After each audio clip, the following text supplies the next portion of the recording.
But it's a two-way street also, because we send Amy off for training. She comes back with new ideas that don't only benefit her, but benefit the farm. How do I keep up with what's going on out there? Getting on a bit, one of my fears is getting left behind. So I need input from young people to help the enterprise keep up there, keep going. Because if we're not going forwards, we're not standing still, we're going backwards.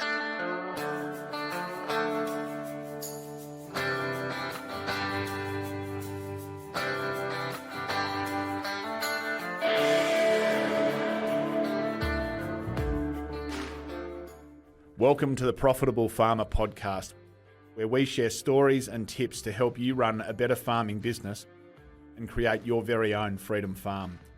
If you're looking to work smarter and not harder in your farm business, welcome. You're in the right place.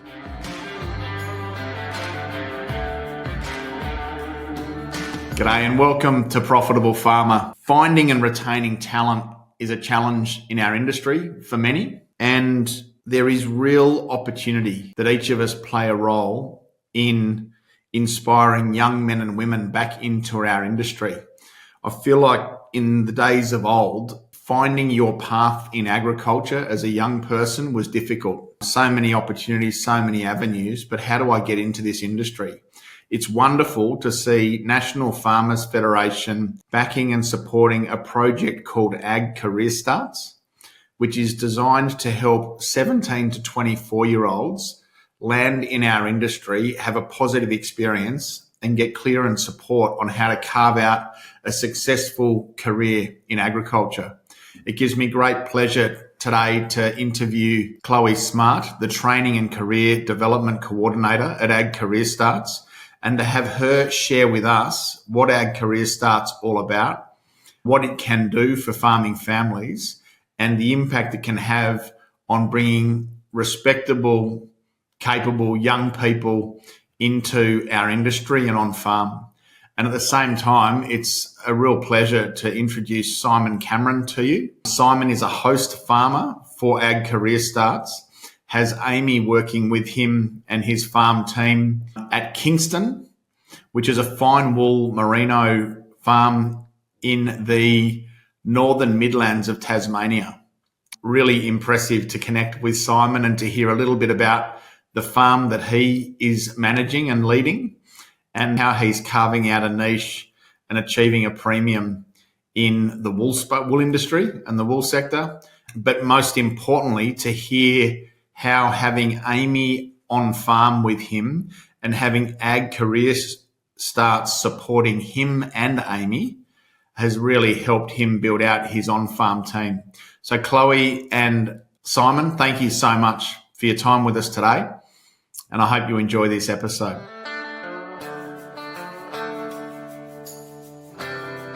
Chloe and Simon, welcome to both of you to Profitable Farmer. Chloe, can I kick off with you? What's your connection to agriculture?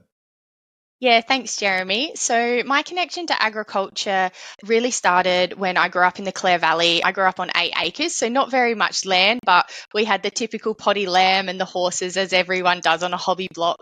And throughout school, I really loved animals. And so once I finished school, I moved into university where I studied a Bachelor of Animal Science through the University of Adelaide. Through university, I did some amazing things and really started getting an interest in wildlife. So I wanted to be a zookeeper or a wildlife ranger when I was going through uni. And as I went along, it started to come about. That's actually a really hard industry to get into. And I started to fall in love with livestock a bit more. So I got to do an Indonesian study tour. I did the steer showing team through Adelaide Royal, and also did the ICMJ meat judging competition and really started to develop those livestock skills, that love of the larger breed or animals. And so when I finished university, I then went on to work as a Jillaroo on a sheep station in southern SA, in the southern parts of the Flinders Ranges in Orroroo. So I spent 2 years there, and throughout that time I really didn't have any experience working with livestock. I obviously didn't come from an agricultural background. I had done limited placements through university university. So it was really get chucked in the deep end, find my feet in the sheep industry and go from there. Luckily enough, I had some fantastic bosses who showed me the way. Yeah, developed my love of sheep in those first 2 years as being a Jillaroo. I was also lucky enough to work in the tourism part of the business, which was really exciting. So developing those people and communication skills and just meeting people from all over Australia, which was always really exciting. After 2 years of being a Jillaroo in Orroroo, I had met a boy through different events through the social networks, and we started contract mustering together. So we mustered across New South Wales and South Australia for about 3 years, which was fantastic. So mustering sheep and feral goats. We moved through our career there. We were lucky enough to land both full-time positions on a property over in Hay, New South Wales, where we had previously contracted. My husband became the assistant manager, and then I was the senior station hand there. So worked a lot in the containment feeding that we had and obviously normal station duties. So that was really exciting. And I've done lots of different things as well, put my fingers in lots of different pies in working with young people throughout the time that I've been in agriculture. And one of my passions is young people in agriculture. And so when the role for AgCareerStart came about in 2022, I saw it advertised on Facebook and thought, oh, that's a great opportunity. I tick some of those boxes, but how can I do that role? But I was looking for an off-farm role, trying not to get busted around on the motorbike anymore. And so applied for AgCareerStart as the training and career development coordinator and was lucky enough to get that role. So started with AgCareerStart in 2022. Thanks, Chloe. I can so easily see why you're the perfect person to head up AgCareerStarts now with a backstory like that. What was the best thing that came from Jillarooing at Flinders in the Flinders Ranges for you? Yeah, I think it was really about probably finding that footing. So being able to learn as I'm going kind of thing and make those mistakes, but have supportive bosses that said, hey, let's do it a different way, or next time as you're learning, let's do it this way. So really having that foundational learning, which I can then take across to my career now, and also taking that on-farm experience when I first started is very much what we do at AgCareerStart. So I have that connection to those young people who might not come from that ag background as well. So can help them feel their way through that first tricky part of being on a station and not knowing what's going on or what to do. Just to round that out, on reflection and looking back, was there a clear pathway for you out of uni and then into the workforce, or did you have to choose your own adventure and did you feel like you were on your own? What was your experience? Again, this is my personal experience, but yeah, I really struggled probably to find a job outside of university. I applied for multiple different positions and got knocked back because I didn't have that practical experience. I had all the theoretical knowledge, but just no practical experience. I did apply for a fair few different jobs, but yeah, unfortunately just had to make my way in it. And I'm not sure that Jillarooing was exactly what I wanted to do, but I thought, hey, let's get some experience and then that will set me up for where I'm potentially wanting to go. Yeah, definitely had to make my own adventure, really fight hard to get that sort of position. And lucky enough, a producer took a chance on a green uni grad and it's really paid off, and I hope that I've contributed back to industry now for other young people to come through that were in similar situations to mine. Thanks, Chloe. So before we talk further about AgCareerStarts, I'd love to bring you into the conversation, Simon. Thanks for joining us, and would you mind just giving us a bit of an overview of your property, Kingston? Yeah, for sure. Our property is located in the Northen Midlands of Tassie. It's very much at the end of the road geographically, and this makes it a slightly special property in that it had not been developed quite as much as much of the land around here. So it remains pretty good for traditional superfine wool, but it's also very rich in natural values. So the enterprise that we run is a combination of traditional superfine wool and the management of natural values. And when I took the place on about 20 years ago, I realised that I probably couldn't compete just on wool alone. I had to find something a little bit different. And it's been a really interesting journey. It took over 10 years to translate the natural values into a source of revenue. But now they're very important to the viability of the farm. And this has led to a really fortunate partnership with the retailer MJ Bale, who make a line of clothing, suiting, and a few other items just from Kingston wool. So they single source, and they were probably the first to market with that concept. And we're now looking at doing something similar with a Japanese company, which is it's an extraordinary opportunity that we have here. But it came around out of necessity. And perhaps that gives you a bit of an idea of while we're a wool growing operation, we have to be a little bit different to survive. It's incredible, Simon, to hear that you have been able to differentiate yourself in the commodity space. Would you mind just speaking a little more about how it is that you've achieved that? Because that must have taken some time to make happen. I wish I could take credit for it. I was just lucky. It came about. Our preferred customer for our wool is one of the Italian mills, one of the leading Italian mills. And they put on a function, this was back 10 years ago now, they put on a function in Sydney, and Matt Jensen, the founder and CEO of MJ Bale, was there as a customer. We struck up a conversation. I'd always wanted to see something made out of Kingston wool. It's a dream for every wool grower. Matt had a much bigger idea. He wanted to do this project around single sourcing a product. It didn't happen overnight. It probably took 18 months to 2 years to get it from the farm to the shelf, but that was how it came about. And retail is pretty fickle, and we've been fortunate enough working together and helping each other to have continued this project. And we've still got a couple of years to go on the current contract. It's just been an amazing journey.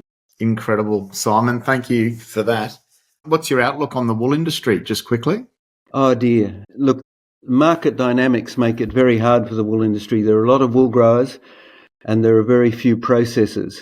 We see it in other areas in agriculture where there are large retailers or whatever who dictate the terms and make it pretty difficult for farmers to remain viable.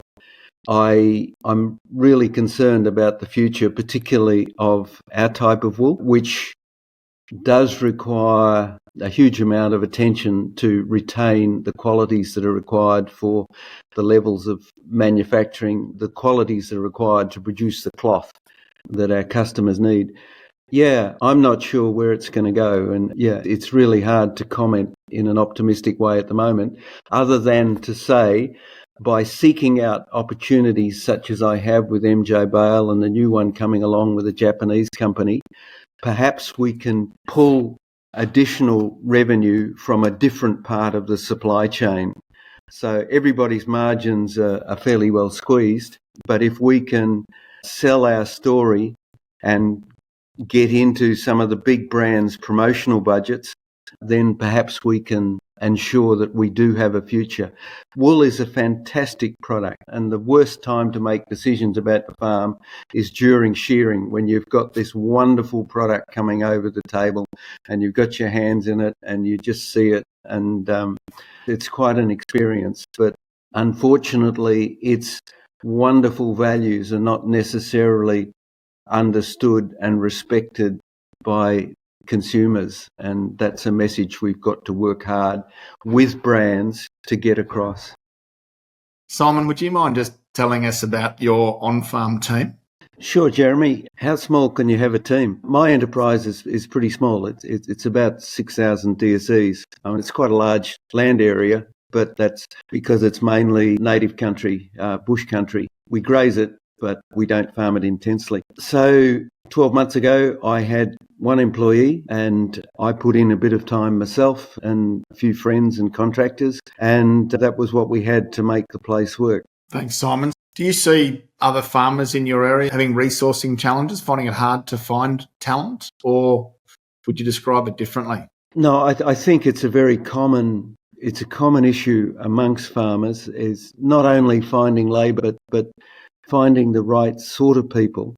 And when you've got a small enterprise like mine, you've got to have really reliable, trustworthy people and people with the right attitude. Those are key ingredients, and you can build on that if you can find those people. But they're not an abundant supply. Agriculture, until a few years ago, was not seen as you went into agriculture if you couldn't do anything else.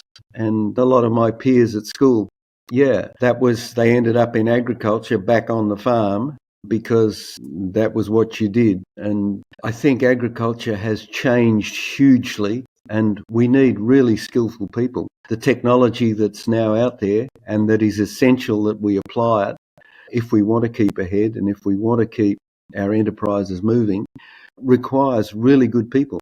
The other side of it is there are now some very good jobs and they're starting to get recognised and well rewarded.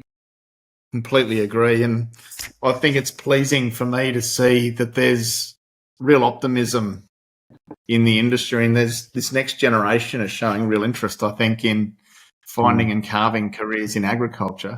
Chloe, would you mind just telling us about AgCareerStarts? Yeah, absolutely. AgCareerStart is a Commonwealth-funded gap year program or career pathway program.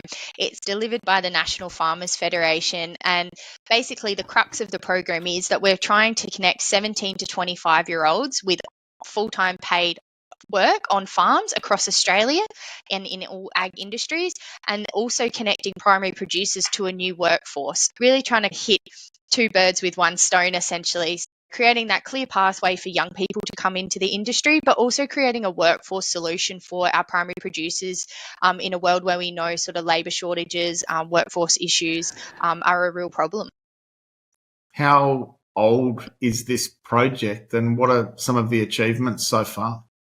Yeah, so this project is only 3 years old. Its inception was in 2022 and it's in its third year currently. And at the end of this year, we will have placed 180 young people across Australia in all different roles, whether that be in the aquaculture industry, viticulture, grains, cotton, dairy, all the major primary producing industries across Australia. So we're really excited about that. So that's 180 more young people coming into agriculture that we didn't have 3 years ago, which is just astounding.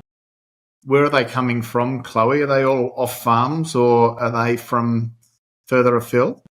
Yeah, great question. So they are from everywhere. Our only criteria for the young people is that they need to be 17 to 25 and have working rights within Australia. They don't need a background in agriculture. They can come from the cities. They essentially don't need any experience. They can come straight out of school or come straight out of university, whatever it might be. But these young people are coming from regional areas. Some are coming from farming backgrounds themselves, whether they grew up on a family farm or grandparents had a family farm.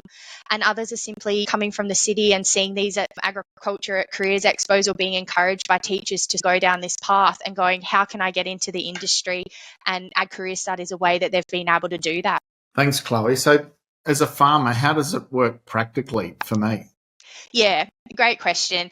So for farmers, it's essentially a normal employment arrangement. So you interview the young person as you would normally interview a person. You employ them as you normally would. They must be paid at or above award wages, but essentially you run the day-to-day operation of what they do. AgCareerStart simply sits in the background as more of a support system for our farmers. So if you're having some challenges around working with young people, or if you just want to have a general chat about how you can integrate them in your team, AgCareerStart are there to support throughout the 10 to 12 month program. So it is a 10 to 12 month commitment from our young people and also our farmers, but ultimately it's a normal employment arrangement. AgCareerStart are there just there to support our host farmers and also offer upskilling should they need it to our host farmers and also to our young people. And what's the opportunity there for the young person coming in? Is there training and mentoring? And for a lot of these people, that might be their first placement out of school or uni. What support do you provide them to set them up to succeed on farm, Chloe? Yeah, so we are a really well supported program. So there's Michaela in our team. She's our community engagement coordinator, and we have specific touch points that we meet with our host farmers and our young people, what we call our participants, throughout the year. So we're constantly touching base with them to make sure they're happy, healthy, safe, always going well on farm. We have a 24-hour support line. We've also invested in working with TACS, the mental health initiative that they have, so that the kids have free counselling should they need that. And so it's just really well supported in terms of if anyone's feeling unsure of what's going on farm or they just want to yarn about how harvest is going or whatever, the team is there to support them in that. On the flip side of that too, my role specifically within the program is around training and career development of the young people. So every young person who comes through our program gets a $4,500 bursary to spend to upskill themselves throughout that 10 to 12 months. So that means that they can do any type of training that will help them in their agriculture career. So whether that be low stress stock handling courses, chemical handling, first aid, welding, truck licenses, anything like that, we're there to support that young person. And also with our host farmers too, many of them will ring us and say, hey, I'd love to get my young person a forklift course. Can we do that through the program? And we can certainly do that and work with the farmers and the young people to get that upskilling for the business as well. Practically for the farmer, what are the expectations or the requirements for me? Is it like any other employee where I need to find them a home and put them up and provide as much support as I can, or is it different from normal employment? Yeah, look, it obviously farm dependent. Some farmers can offer accommodation whilst others can't. What we do ask of our host farmers is that they're able to create a safe environment for the young people and a really encouraging teaching environment. So making sure that they're not left to their own devices, probably in those first couple of weeks, that they're getting that teaching and mentoring and inductions that they need. They obviously have to be paid at or above award wages, and accommodation, as we said, is farm dependent. If you can offer accommodation, that's fabulous. If not, we just ask that our farmers help them find accommodation in their local area, whether it be at another farm in town, whatever resources you have available, just to support that young person coming in. But ultimately, it really is just a normal employment arrangement with the host farmer. This is any other employee. As I said, we just sit in the background to offer support through the program through that 10 to 12 months if it's needed by the farmers. Chloe, what's most pleasing for you as you watch the experience that these young people have in their first placements? Oh, I could talk about this for days, Jeremy. Look, I think just watching these young people grow for some of these people, this is their first full-time job. And then as you start to finish the program, they go on and they're re-employed on that farm for a second year, or you see them go, hey, I really wanted to do environmental science, but actually now I'm going to go and do ag business because I really want to develop my skills in ag business and I want to own a farm one day. So just seeing the young people grow, I think that's one of the major things for me that I love about this role. But also working with our host farmers, we have such a diverse range of primary producers in our program. I mentioned earlier, we have aquaculture, viticulture, dairy, beef, sheep. We just cover all industries. And for myself, from a sheep background, I've had to learn about all these other different industries and just being able to talk to the primary producers about their businesses like Simon's. It's just absolutely amazing what producers in Australia are doing, and just learning about that for me is probably one of the most favourite parts about the program as well. Well done, Chloe. It's just great to hear your passion for this. Simon, you've acted as a host farmer, I think, this year for a young person. Would you mind sharing your connection to AgCareerStarts and your experience of having a young person on farm? Yeah, if I can go back just a little, I'd been looking, I'd got my mind around adding an additional staff member, and I thought, let's try and get a younger person onto the farm to help with some of the projects that we've got going on here. We were doing some work with Asparagopsis, which is methane reduction, which was pretty important. And there's been some natural values projects, a couple of quite interesting ones there that I really needed a hand with. But I hadn't been able to find the right sort of person. And yeah, it was a bit of a coincidence that through the local farming organisation, Tas Farmers, I saw a piece about AgCareerStart, and I thought, I wonder what this is about. And I put in a submission and we went from there. So I put in my application and quite quickly there was a response, and there was what I thought was quite a careful follow-up and discussion to make sure that I understood what the program was about and what my commitment would be.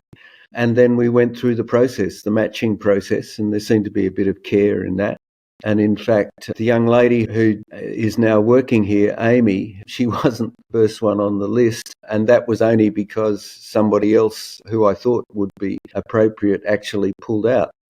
And Amy was the next one put forward. And just the coincidence, this is a national program, but Amy lives about 30 minutes from here, or a little bit longer. And she has a good farming background. She's brought up on a farm, was keen to get involved, has a terrific attitude, and she was contributing almost from day two. She would have contributed on day one, but we were going through all the formalities that we need to when you start a job. And it's been, from a new employee perspective, it's been a really good experience. I can add to that because of the support that both Amy, the candidate, and me, the host farmer, have had from AgCareerStart, have just added quite a bit extra, actually, to ensuring that the employment process is working. And we had one particular instance where Chloe was able to give me a bit of feedback. Amy's pretty direct, but there was something on her mind, and it was really important that she had a support avenue, and then Chloe was able to discuss that with me, and we were able to address what was on her mind. From my perspective, it's terrific to be able to get a young person such as Amy into agriculture. And if you like, while I perhaps don't need a second full-time employee, I'm really pleased to be able to give back a little and to support somebody coming into ag, because it's quite hard. It's quite hard to get a start. And I think Chloe was making a comment about that. Even though Amy was brought up on a farm, finding that starting point. And she certainly got that here. And I will continue to invest in this sort of a person even after. I hope she'll continue here after the AgCareerStart program has completed. And I will continue to invest in her training, because I think that's what agriculture needs, the wool industry in particular. But it's a two-way street also, because we send Amy off for training. She comes back with new ideas that don't only benefit her, but benefit the farm. How do I keep up with what's going on out there? Getting on a bit, one of my fears is getting left behind.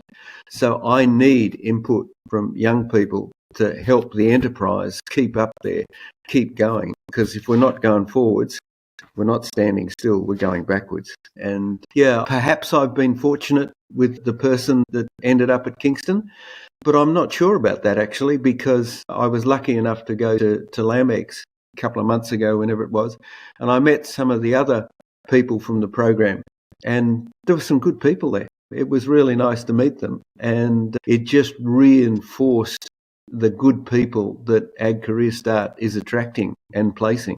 Thanks, Simon. How have you seen Amy develop? This is her first placement out of school. How have you seen her develop with you over the time? I was fortunate that she knew a number of basics. I think she's gained in confidence. In fact, I know she's gained in confidence, because yesterday we were setting up to do some drenching, and she said, I'm okay, you can go off and do other stuff if you've got other stuff to do. So that was a really good message. I don't need you, I can do this now. And she's increased the range of skills. She went to a shearing school recently, which allowed her to get proper training on cratching and shearing. Not only she's building the range of skills, but also the confidence to help on the farm. Her development is at a couple of different levels, and I think it's important that I keep challenging her. It's a fine line between pushing too hard and keeping the incentives there to learn new stuff. But I think she's the sort of person that will respond to that challenge well. And it's only been 6 months. But I think if I can keep helping her find the right sort of training, and maybe a mentor from another farm or somebody else in the industry would be valuable to allow her to learn of some of the opportunities and things that she might consider.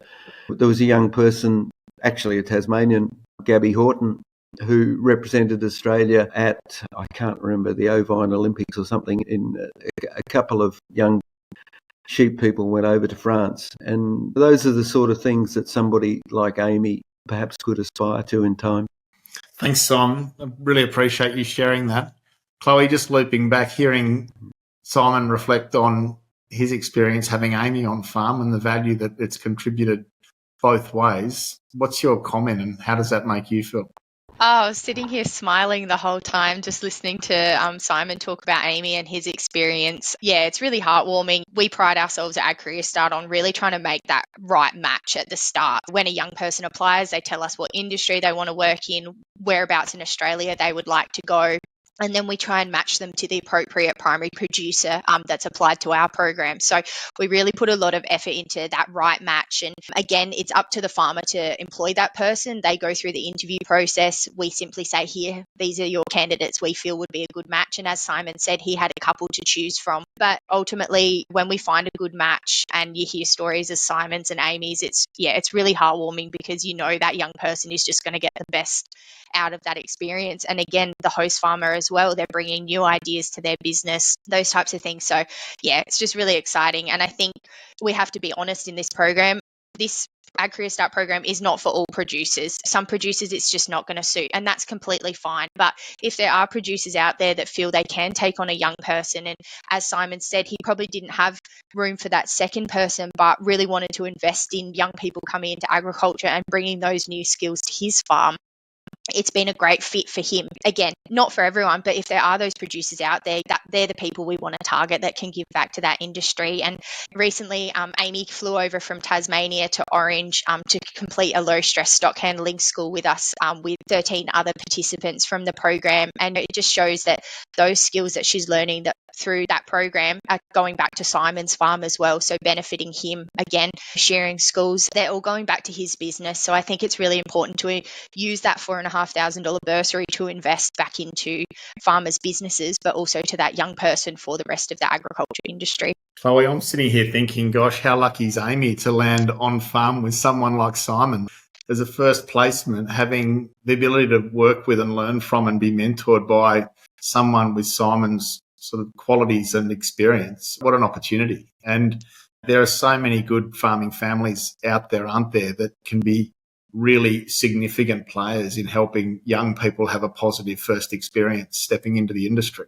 That said, though, I think sometimes when people are employed on farm, they can have a very average and a very amateur experience. And Simon, this is no comment on what you just shared, but so often if people recruit and land in a farming situation where there isn't job descriptions, employment agreements, there's not the training, there's not the mentoring and support, they can have a really rough and average experience. So it's really pleasing, Simon, to hear how AgCareerStarts has supported you and Amy to make sure that it is highly professional and that both parties are supported really well to make sure that it's a positive experience for everyone. Yeah, look, I think there's one important point that I'd just like to bring out is I didn't really see myself as somebody that would be able to participate in a program like this. I thought, gee, this is going to be challenging just because bringing in somebody potentially so young, having to look after them on farm, those sort of things. I'm here most of the time by myself, so it's not as if I could provide a warm home for that person to join. They needed to be reasonably independent. But the other thing that's really important, which makes it very easy to support a young participant, is their attitude. If they've got the right attitude, you're very short-sighted if you don't support them to the hilt. Simon, what would your comment be to other farming families that might be showing a bit of interest in AgCareerStarts or bringing a young person like Amy into their team? I would say, please consider it for the benefit of your own enterprise, for the benefit of the industry sector that you are part of. Consider it really carefully because it can provide wonderful outcomes. I'm sure that there are outcomes along a spectrum. Some would be fantastic and it just didn't work, and that's life.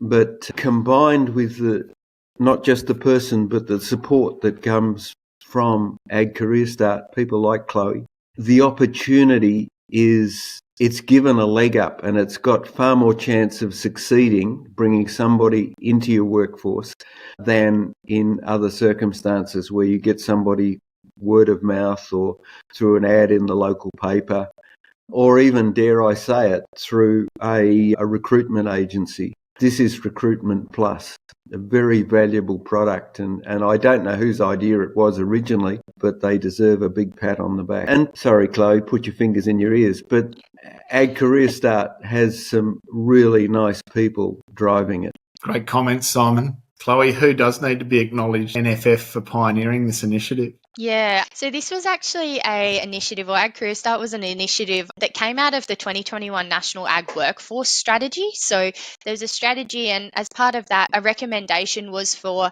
a career pathway, national gap year program, and from that, AgCareerStart has been developed. So again, it's Commonwealth funded, so the government is putting money behind this program, really trying to encourage young people into agriculture and that workforce for primary producers. But it was NFF who ultimately took that project on and is delivering it through their member networks as well. Yeah, a big shout out to the government and then NFF bringing this through, and hopefully this can continue onwards. Again, we're in our third year, we're going for our fourth year next year, and hopefully this is just something that becomes a regular part of agriculture industry, that we see this program, it might adapt or evolve, but it's going to be a long-standing program bringing that workforce in for primary producers, but also a clear career pathway for those young people. Thanks, Chloe. How do farmers express interest in becoming a host farmer or apply? What's the process? Yeah, so if they're looking for more information, obviously you can reach out to the AgCareerStart team, get onto our website. That's probably your first point of call, or follow us on social media. And that way you can find out a little bit more about what AgCareerStart's about. You can watch some videos on young people we've had previously and primary producers we've had previously, but you'll find all our contact details there, and you can apply straight away if that's the case. Applications are open now, but if you're after a little bit more information, or you want to speak to one of the team that's involved in the AgCareerStart program, then by all means, please reach out to us via phone or email. We're more than happy to answer any questions you might have. Brilliant, thank you. And my son, budding 17-year-old, qualified shearer, busting to get out of school and into the workforce, how does he show interest and put his hand up? Yeah, similar practice. Yeah, jump online to our website. There's all the information he will need. So his application is a little bit more detailed. He's got to write a statement of intent, update his resume, and pop a reference in there. But all that information is on our website. And again, he can apply directly through the website. And again, if he's wants more information, or parents want some more information, or caregivers, teachers, etc., they can give us a ring or email us, and we're happy to answer any of those questions. Brilliant. Thanks, Chloe. Simon, thank you for sharing your experience with AgCareerStarts and giving us an insight to your farm operation down in Tasmania. Just amazing to hear what you're achieving, and just incredible to hear that your journey with Amy and with AgCareerStarts has been as positive as it was. Have you got a final comment to make, Simon? Jeremy, I guess I'd just like to thank Chloe and the other guys in AgCareerStart. As I said, I think I said before, it's a terrific initiative. It needs to be supported though, and if it's supported, agriculture will get a terrific dividend. Thanks, Simon. And that's my bias here, is that there are some incredible farming families listening to this podcast, and some unbelievable businesses and teams growing across the Farm Owner Academy community. And so we're all building out our teams. And if we're not, we should be, because as Simon said, if we're not growing, we're probably dying. We've got to be building out our teams. And investing in the next generation is every one of our responsibilities. And to all of you listening, please give AgCareerStart some real time and attention. Think about the good that can come from bringing youth and vibrancy and passion and enthusiasm into your farm team and into the industry. And please reach out to AgCareerStarts if you've got questions, or if you're keen to make a start in this new season. Thanks, Simon, again. Chloe, can I just ask for a final comment from you?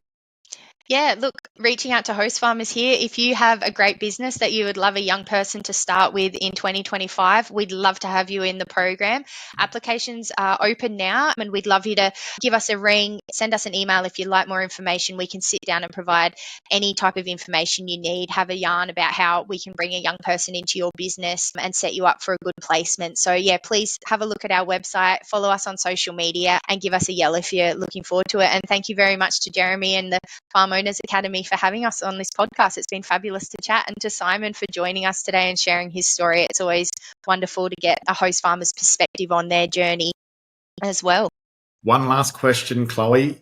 What would Amy say about her experience on farm? I think she would say she's had a great experience. Yeah, she's been learning. She's been able to get a working dog, which is really exciting, and developing her skills. And I hope with her bursary as well, as Simon alluded to, she's been to a shearing school. She's done a low stress stock handling school. She's been able to finish her TAFE certificate as well. So she's really a go-getter in industry, and really excited to see where she ends up in the future as well. What a great initiative. And Chloe, to you and your team, congratulations. And thanks for the passion that you show towards this project. I think that's part of probably what makes it just so professional and so special. Thank you. Take care, both of you, and thank you for your time. So incredible to connect with Chloe. And again, congratulations, Chloe, on all you do and the passion you bring to the AgCareerStarts project. And Simon, thank you for sharing about your farm and your experience having AgCareerStarts support you and Amy on your farm. Again, I want to emphasise, if I can, that for anyone who is passionate about bringing youth into agriculture, and for anyone that is thinking about how they can build out their farm team and get support bringing capable talent into your farming businesses, please look at AgCareerStarts. I'll leave the details in the show notes. And so Chloe and the team at AgCareerStarts have been good enough to extend the deadline from the end of September until next Friday, the 4th of October, for people wanting to place young people on farm in 2025. So I encourage you to get your applications in, but let's all play a part in helping young people carve out a career in agriculture so that we have this problem of under-resourcing resolved for each of us into the future. Thanks, everyone. Take care, and bye for now.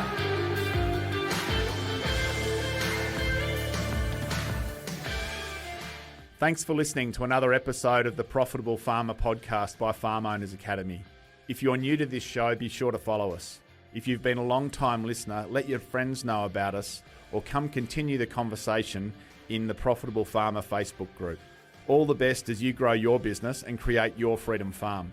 Until next time, keep being incredible.